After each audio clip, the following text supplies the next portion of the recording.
The first one comes from Jim W. from Wichita, Kansas. And Jim writes, "It appears that the Democratic Party has embraced socialism. Why are so many Americans willing to let this go unchecked and support this radical shift?" And you're right, Jim, it's very disturbing. A New York Times Siena national poll of Democrats released just last week found nearly 50% of Democrats between the ages of 18 and 29 either had a very favorable or somewhat favorable view of socialism. 58% of respondents between the ages of 30 and 44 held a favorable view. This is a radical shift in our culture, to be sure. Included in that group likely are the increasing numbers of Democrats who completely disavow the foundational American principle that our basic human rights are God-given, not provided by government.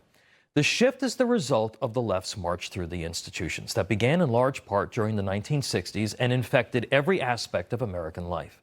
Remember, Ronald Reagan warned back then, as did Soviet leader Khrushchev, that America, if it were ever conquered, would be conquered from within if we allowed it.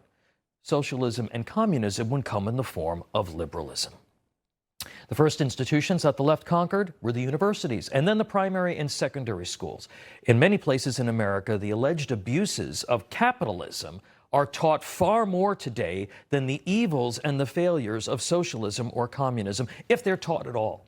This slow erosion of basic American principles has in recent years been aided by social media platforms that are fueled by communist China and Russia, who drive almost exclusively negative perceptions of the U.S. to our own population.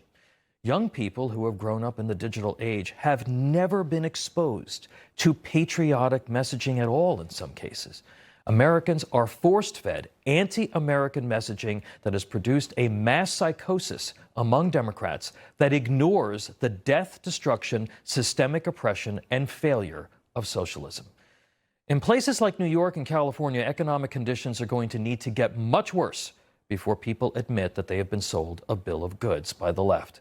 The most important thing that Americans can do now to combat this: starving elite private universities of donor dollars, taking back control of public schools that are under the thumb of left-wing teachers' unions, and limit kids' exposure to social media. It's going to be a long, hard fight, but decline is a choice, and we need to choose to reject it.